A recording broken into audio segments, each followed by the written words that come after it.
সামনে জন্মাষ্টমী, আমাদের গোপু সোনার জন্মদিন। তো আমাদের এই গোপু সোনার জন্মদিনে আমরা বিভিন্ন রকমের পদ রান্না করে তাকে আমরা নিবেদন করি।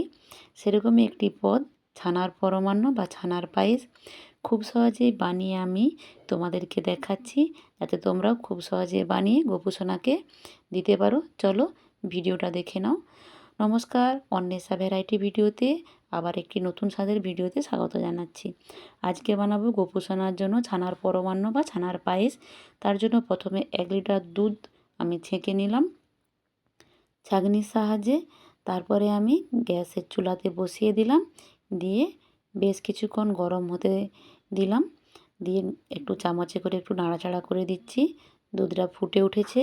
এরপর আমি 3 চামচ ভিনিগার 3 চামচ জলের মধ্যে গুলে রেখেছিলাম, সেই জলটা হালকা হালকা করে ওই দুধের মধ্যে দেব।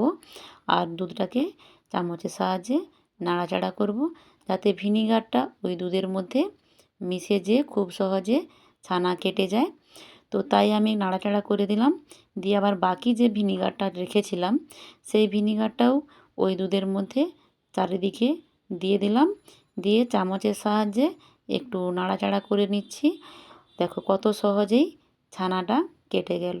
একদম জলটা স্বচ্ছ হয়েছে আর সুন্দর থোকা থোকা ছানাটাও হয়ে গেছে, একদম ফলিত হয়ে গেছে জলটা।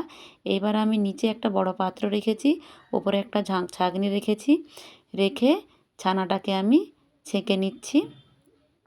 জল থেকে ছেঁকে নিলাম ছানাটাকে। ছেঁকে নিয়ে ওপর দিকে আবারও ঠান্ডা জল দিয়ে আমি ছানাটাকে ধুয়ে নিলাম, যাতে ভিনিগারের গন্ধ না লাগে। দিয়ে চেপে চেপে অতিরিক্ত জলটা বের করে দিলাম। এদিকে ছানার জলটা ঝরতে থাক। অন্যদিকে আমি গ্যাসে কড়াই বসিয়ে দিয়েছি। ওই কড়াইতে আমি 1/2 লিটার আবারও দুধ দিয়ে দিলাম। দুধটা হালকা গরম হয়ে গেলে আমি ওই দুধের মধ্যে 10 টাকা দামি 1 প্যাকেট গুঁড়ো দুধ আমি দিয়ে দেব। পরে দিলে দুধটা দলা পেকে যাবে, ওই জন্য হালকা গরম হয়ে যেতে দুধটা ওর মধ্যে দিয়ে দিলাম। দিয়ে ভালো করে নাড়াচাড়া করে লিকুইড দুধের সাথে পাউডার দুধটা মিশিয়ে নিচ্ছি ভালো করে, যাতে দলা না পেকে যায়। দুধটা বেশ কিছুক্ষণ ফুটিয়ে নিয়ে গাঢ় গাঢ় করে নেব। দুধটা বেশ কিছুক্ষণ ফুটিয়ে নিয়েছি, দুধটা অনেকটাই গাঢ় হয়ে গেছে। এরপর আমি এর মধ্যে 2টো এলাচ ফাটিয়ে দিয়ে দিলাম, যাতে একটা সুন্দর মানে গন্ধ হয় পায়েসের, তার জন্য। দিয়ে ভালো করে খুন্তির সাহায্যে দুধটাকে নাড়াচাড়া করে নিলাম। এরপর আমি যে ছানাটা ছেঁকে রেখেছিলাম ওই ছেঁকে রাখা ছানাটা ওই দুধের মধ্যে দিয়ে দিলাম। দিয়ে খুন্তির সাহায্যে আমি ছানাগুলোকে একটু ভেঙে দিচ্ছি। দলা দলা আছে ছানাগুলো, একটু ভেঙে ভেঙে দুধের সাথে মিশিয়ে নিচ্ছি। এরপর আমি 3 থেকে 4 টেবিল চামচের মতো আমি চিনি দিয়েছি। খুব বেশি এতে চিনি লাগে না। আর 2 চামচের মতো মিল্ক মেড দিয়েছি। দুধের একটা মিষ্টতা আছে গুঁড়ো দুধের, মিল্ক মেডের, তাই আমি অল্প পরিমাণে চিনি দিচ্ছি।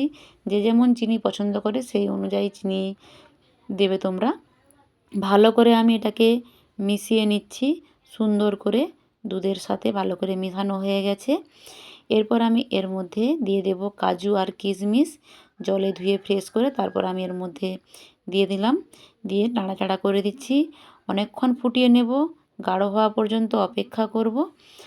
আর একটু নাড়াচাড়া করব যাতে তলায় না বসে যায়, তার জন্য। তো আমি আরও বেশ একটুক্ষণ ফুটিয়ে নেব।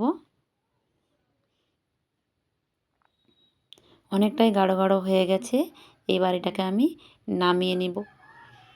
আমার রেসিপিটি রেডি হয়ে গেল। তো আমার এই রেসিপিটি কেমন লাগলো তোমরা তোমাদের মতামত আমার কমেন্ট বক্সে অবশ্যই জানিও। আর নতুন বন্ধু হলে বলবো, ভিডিওটি যদি ভালো লেগে থাকে তোমাদের, আমার চ্যানেলটিকে সাবস্ক্রাইব করে আমার পাশে থাকার অনুরোধ রইল। আর পুরানো বন্ধুদের তো অসংখ্য ধন্যবাদ আমার পাশে থাকার জন্য। তো আমি একটা পাত্র নিয়েছি, তার মধ্যে পায়েসটা নামিয়ে নিচ্ছি।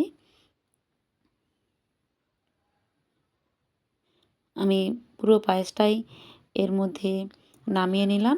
নামিয়ে নিয়ে উপর দিকে একটু সাজিয়ে নিচ্ছি। তো ঠিক আছে, তোমাদের মতামত জানিও কেমন লাগলো। আর গোপু সোনার জন্য আমার এই রেসিপিটি বানানোর চেষ্টা করো। তো আজকে বিদায় নিচ্ছি। সবাই ভালো থাকো, সুস্থ থাকো আর গোপু সোনার মন দিয়ে পুজো করো। টাটা।